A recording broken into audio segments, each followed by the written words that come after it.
Alès, dans le Gard. C'est ici qu'a eu lieu le plus grand scandale déclenché par les militants anti-viande.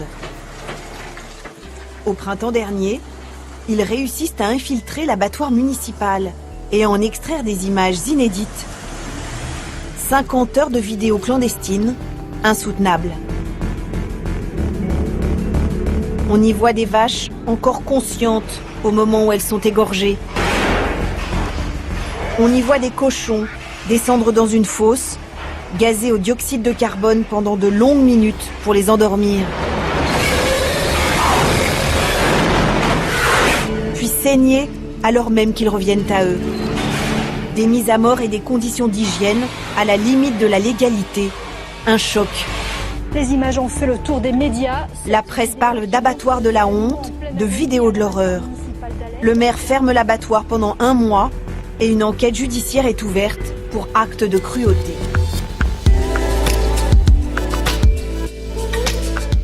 Seconde partie, les échos de la Terre en partenariat avec le service Planète Sciences du Monde, dont les contenus, je vous le rappelle, sont à retrouver bien sûr chaque jour dans le quotidien, mais aussi sur le site.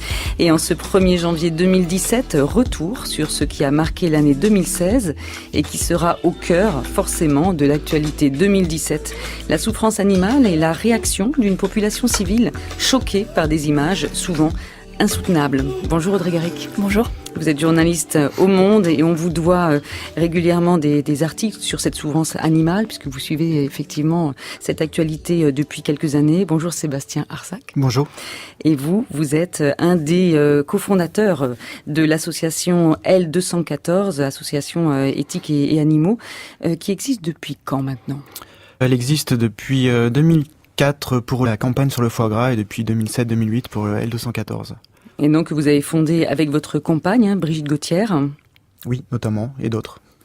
Avec, à ce moment-là, on peut remonter même un peu plus loin. Pour vous, le déclic remonte à 1993, je crois. Oui, à peu près dans ces eaux-là, oui, effectivement. Où là, plus de conscience. Oui. Je viens de Haute-Loire, donc j'ai apprécié les anecdotes d'Axel Kahn. Et mes grands-parents étaient éleveurs du côté de ma mère et du côté de mon père. Et donc j'ai toujours vécu à la campagne jusqu'à ma majorité. Et donc j'ai ce contact avec les animaux et à un moment donné un souci de cohérence qui m'a fait prendre conscience en regardant notamment que d'autres civilisations sur plusieurs générations ne consommaient pas d'animaux, qu'il y avait, quand on était contre par exemple la corrida ou la chasse ou les chasses cruelles, qu'il y avait une incohérence à continuer à consommer de la viande. Et à partir de là, aussi une urgence à militer, à essayer d'agir sur le monde pour essayer de faire évoluer ce rapport puisqu'on partage cette planète avec d'autres animaux. Et c'est cette notion de partage, effectivement, que l'on retrouve aussi mentionnée ou parmi des citoyens qui se sont exprimés en cette année 2016, cette souffrance animale, donc qui a mis en émoi de nombreux citoyens et relancé le débat sur notre rapport aux animaux. Donc, nombreux articles, ceux parus dans Le Monde, et puis les images, les documents des alerteurs, comme l'association L214. Je vous propose d'écouter tout de suite la réaction d'une auditrice de France Inter, téléphone sonne du 9 juin 2016. Après avoir vu les images affreuses dont vous avez parlé sur les abattoirs, mon mari et moi, nous avons décidé de ne plus manger de viande de gros bétail, c'est-à-dire les agneaux, les moutons, les bœufs et les porcs. Bon, on ne mangeait en fait que de la viande bio et on pensait que les animaux étaient mieux traités. Et en fait, on s'est rendu compte qu'il n'en était rien. Et là, on a été franchement dégoûtés. On mange encore du poulet, mais peu à peu, on glisse finalement vers une alimentation qui sera probablement sans viande. Audrey Garrick, est-ce que au fil de vos enquêtes, des rencontres peut-être avec différentes personnes, vous avez senti que là il y avait quelque chose qui se passait, notamment peut-être en 2016 plus que lors des autres années, une prise de conscience et cette réaction de la base de l'opinion publique civile? Effectivement, il y a une prise de conscience, j'ai l'impression, qui a été très forte en 2016 parce que c'est cette année-là quand même qu'il y a eu, on l'a dit, beaucoup de vidéos de l'association L214 et toutes ces vidéos, les unes après les autres, ont quand même choqué l'opinion. Ça a suscité une émotion collective sur les réseaux sociaux et dans les médias. On le voit dans les commentaires des articles, on le voit avec les gens qu'on interroge et qui, de plus en plus se posent la question de leur consommation, là en l'occurrence de viande. Et je vois des commentaires de gens qui disent qu'ils ont réduit cette consommation, voire qu'ils l'ont arrêté, parce qu'ils se rendent compte qu'en fait c'est très difficile aujourd'hui finalement d'avoir de connaître l'origine de la production de viande, et même si on se dit voilà que ça va être un élevage bio en plein air, malheureusement, comme on l'a vu dans les vidéos, au niveau de l'abattage, il n'y a pas de réglementation spécifique. Donc on a vu dans les vidéos de L214 des petits abattoirs qui misaient beaucoup sur le bio, sur les circuits courts de proximité, qui malgré tout maltraitaient leurs animaux.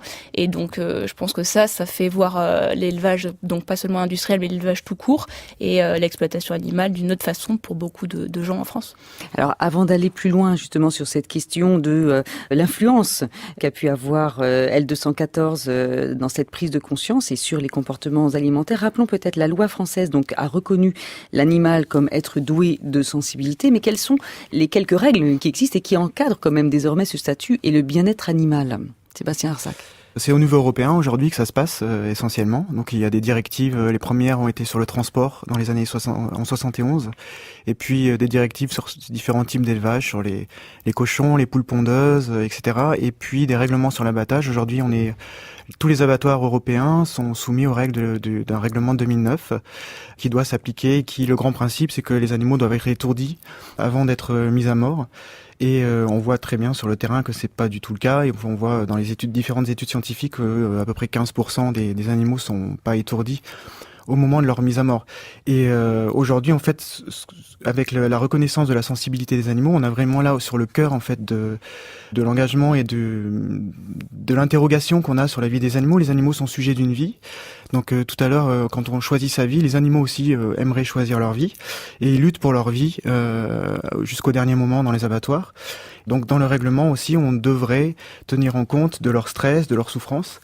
Mais on voit très bien que quand justement les animaux luttent pour leur vie et résistent, il y a la loi du plus fort qui arrive, il y a la violence qui arrive, et qui n'est pas forcément un état d'esprit des employés d'abattoir, mais qui est une nécessité pour faire rentrer un cochon dans un couloir, pour faire avancer un bovin dans le box d'immobilisation. Il faut utiliser de l'aiguillon électrique, des cris, des coups, et voilà, on demande en fait aux employés d'abattoir de tuer des animaux à la chaîne. Il faut savoir que ça représente plus de 3 millions d'animaux aujourd'hui chaque jour en France, 60 milliards d'animaux terrestres pour le monde, plus de 1000 milliards de poissons, c'est les estimations. Je crois qu'on évalue à 120 milliards d'êtres humains qui sont passés sur cette planète depuis le début de l'histoire de l'humanité. Donc ça nous donne une petite idée du nombre de cet holocauste animal. Audrey Garrick, ces règles, donc elles existent et en même temps on se rend compte que d'autres pays vont un petit peu plus loin que la France, ou que carrément il y a aussi des pratiques qui sont limites et qui ne sont pas encadrées par une législation spécifique, comme par exemple l'abattage de vaches gestantes. Donc les fœtus, parfois avancés, sont extraits, jetés dans des poubelles. Là aussi, les images sont violentes. Et ça, par contre, c'est autorisé, même si ça suscite des controverses. Oui, tout à fait. C'est autorisé dans la mesure où, du moins, c'est toléré puisqu'il n'y a pas de législation en fait qui l'interdit. La seule législation, en l'occurrence européenne, c'est d'interdire en fait le transport des vaches gestantes au-delà de 90% de leur gestation, qui dure en fait quasiment comme les humains, c'est 9 mois. Donc c'est autorisé en fait, mais on savait pas que c'était quand le grand public ne sait pas vraiment que c'est pratiqué, et ça suscite la controverse en Europe. On sait qu'il y a eu plusieurs pays qui sont interrogés sur le fait d'interdire cette pratique. L'Allemagne, en fait, a demandé à la Commission européenne de faire proposer en fait une loi pour l'interdire. Il y a différents länders en Allemagne où c'est déjà le cas. En fait, il y a eu un accord volontaire entre la filière et les autorités pour l'interdire. Et on attend en ce début d'année, un avis scientifique de l'EFSA, qui est l'Agence européenne de sécurité alimentaire, pour déjà dire dans quelle mesure elle est largement pratiquée ou pas, et dans quelle mesure les fœtus souffrent lorsque en fait la mère est abattue. Alors quand vous enquêtez sur ces sujets-là, donc vous rendez sur place ou dans les abattoirs, d'ailleurs on peut noter que un de vos articles porte sur l'abattoir de Lamballe, le plus gros abattoir porcin de France où l'on tue un animal toutes les 5 secondes, et là vous avez écrit un article intitulé Les seigneurs des abattoirs qui parle de la souffrance aussi des personnels, c'est-à-dire que non seulement il y a une réaction au niveau de la société civile, on le sent, mais il y a aussi des réactions au niveau des personnels qui travaillent dans ces lieux-là, qui ne respectent pas toujours, en tout cas, les règles établies, et en sachant que la législation n'est pas non plus des plus étayées sur cette question de la souffrance animale. Comment est-ce que vous percevez la réaction des décideurs, les maires, les politiques, qui eux justement tiennent quand même entre leurs mains peut-être les règlements de demain? En tout cas, pour les salariés, c'est vrai que ça a été un choc, en fait, de voir toutes ces vidéos, parce que là, ils se sont sentis totalement agressés, méprisés, injustement incompris, dans la mesure où ils ont l'impression, finalement, que, en fait, ils font un travail essentiel. En l'occurrence, c'est le cas, puisqu'ils permettent à tous les gens qui mangent de la viande de pouvoir la consommer. Donc, leurs conditions de travail, comme j'ai pu le raconter, effectivement, dans l'enquête, elles sont très, très difficiles. Je pense que c'est l'une des pires, en fait, de l'industrie française aujourd'hui, parce que c'est un travail à la chaîne avec des cadences élevées. Mais contrairement à d'autres industries, comme par exemple l'aéronautique, c'est beaucoup moins valorisé. En fait, on a en plus cette vision d'eux comme des bourreaux qui maltraitent les animaux. Et en plus, ils travaillent avec le sang, avec l'humidité, l'odeur. Au contact de la mort tout le temps. Au contact de la mort tout le temps. Ils doivent donner la mort. Et pour la personne qui est le seigneur, ce qu'on appelle le seigneur, la personne qui donne la mort, c'est très très dur psychologiquement à supporter. Et on découvre que certains ne le disent même pas à leurs femmes ou leurs enfants. Oui, ça c'était fou. La personne à laquelle j'ai pu parler, qui est seigneur, il disait que il cache à sa femme. Sa femme, non, évidemment, sait qu'il travaille à l'abattoir, mais il cache quel est son poste. Il ne dit pas que c'est lui qui donne la mort aux animaux. Et lui, il le fait 2000 fois par jour, tous les jours. Et il tourne quand même des fois à différents postes, mais c'est quelque chose de psychologiquement extrêmement éprouvant, en plus de l'être physiquement, dans la mesure où c'est 5000 fois ou 2000 fois par jour, il doit faire le même geste de tuer l'animal, de récupérer son sang. Donc c'est vrai que c'est très très dur pour eux. Terrain pas toujours facile à arpenter, Sébastien Arsac, parce que il y a aussi la question de l'abattage cultuel, donc pour les viandes halal et cachères, qui là pose ces questions-là, et on se rend compte qu'en Europe, les Pays-Bas notamment ont adopté des règles plus strictes. Les abattoirs halal et cachères seront à partir de janvier 2017 obligés d'étourdir l'animal si celui-ci n'a pas perdu connaissance dans les 40 secondes qui suivent l'égorgement. Oui, c'est la pratique du post-stunning, c'est-à-dire de détourner les animaux après qu'ils aient été égorgés. Alors, il faut savoir qu'il y a déjà en France, il y a cette pratique qui est utilisée à l'abattoir de Limoges, par exemple, pour les moutons, c'était le cas. Et puis, il y a aussi pour les poulets beaucoup d'abattoirs pour l'abattage halal, qui étourdissent quand même les poulets. Mais c'est vrai que ça reste une dérogation. On devrait, je pense, pouvoir imposer un étourdissement des animaux. Il y a des pays musulmans qui tolèrent tout à fait l'étourdissement des animaux. Par exemple, aujourd'hui, on est autorisé à importer de la viande en Indonésie, la viande halal. L'Indonésie, c'est la plus grosse communauté musulmane. Les autorités indonésiennes sont d'accord pour que les bovins soient étourdis au matador. Donc on a l'impression que c'est juste une poids, en fait, d'une habitude, plus que dogme religieux, et qu'on pourrait effectivement changer les choses. Changer les choses, tout à fait. De la même façon que, par exemple, la Suisse, le Danemark ou la Norvège ont purement et simplement interdit l'abattage rituel sans étourdissement préalable. Cette année 2017, Sébastien Arsac, on imagine que vous allez continuer à sensibiliser et à agir. Votre impact et votre pouvoir a pris quand même de l'ampleur. Plus de 20 000 adhérents, des dons qui vous parviennent aussi pour pouvoir aider et soutenir l'association. Combien d'abonnés Facebook ? On a dépassé les 600 000 abonnés à la fin de l'année dernière. Et effectivement, on sent vraiment qu'il y a un engouement autour de cette question-là. Enfin, en tout cas, beaucoup de gens soutiennent cette cause-là et sont touchés par les images. Parce qu'il y a eu forcément une distance qui a été mise entre les pratiques de mise à mort des animaux et ce que les gens sont capables d'accepter aujourd'hui. La morale commune est quand même qu'on ne doit pas maltraiter et tuer les animaux sans nécessité.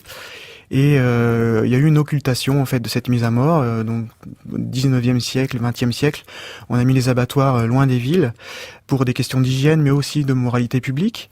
Et aujourd'hui, en fait, on voit aussi que l'industrie agroalimentaire essaie de maintenir cette distance. Il y a eu notamment une commission d'enquête sur les abattoirs, et on avait Jean-Paul Bigard qui s'exprime très très peu, mais qui là est obligé de s'exprimer parce qu'il était convoqué et qui disait. Qui il est. Alors, Monsieur Bigard est le président du directoire du plus gros groupe d'abattage de viande bovine, Charal, notamment Bigard, Socopa, et il disait que ces trois marques-là, Bigard, Charal et Socopa, investissaient des sommes considérables justement pour que on mette à distance l'animal et la viande.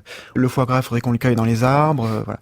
Quand on montre des images de la réalité, il y a un tel grand écart entre ce qu'on est aujourd'hui et c'est tant mieux capable d'accepter et la pratique que ces images sont choquantes. Donc nous, bien sûr, on va continuer.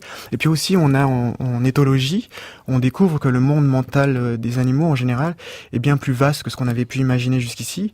Je pense aussi notamment à la déclaration de Cambridge sur la conscience en 2012, à l'université de Cambridge, où les plus grands éthologues, scientifiques, spécialistes des animaux s'étaient réunis. Les spécialistes des cerveaux, sur la neurophysiologie. Et avait parlé du génie animal. Voilà, et disait qu'en fait, ils avaient tous les substrats biologiques pour ressentir la conscience. Et ça concernait les mammifères et les oiseaux. Donc les animaux qu'on mange essentiellement. Pour revenir au témoignage tout à l'heure de la dame sur France Inter, je pense que c'est une erreur à un moment donné de basculer sur les poulets.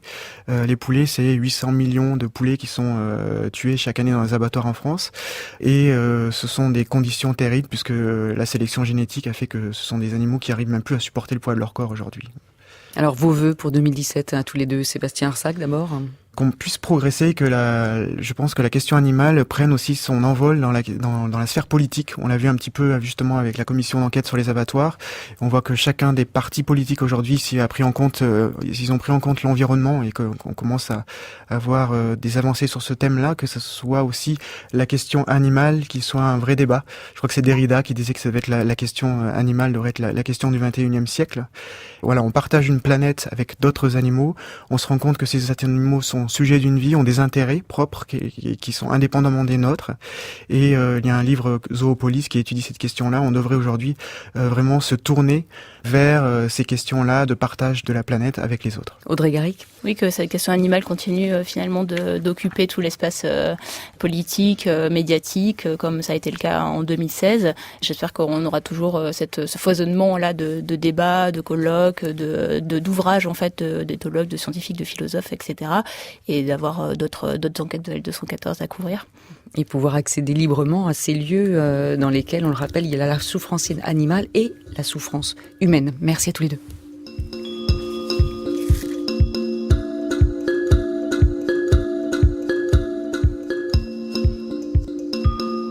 Et les informations et les liens sont à retrouver sur le site internet du journal Le Monde, sur également celui de l'émission de Cause à effet, franceculture.fr. Et puis vous pouvez réécouter l'émission, la télécharger, nous suivre sur Twitter, #DCAFI.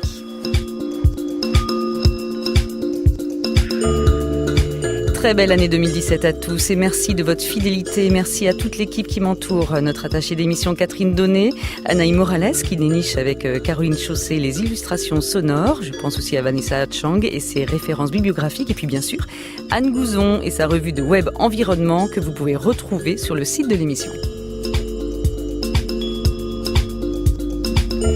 À la réalisation, toujours fidèle au poste, Alexandra Malka. À la technique aujourd'hui, Nadège Antonini.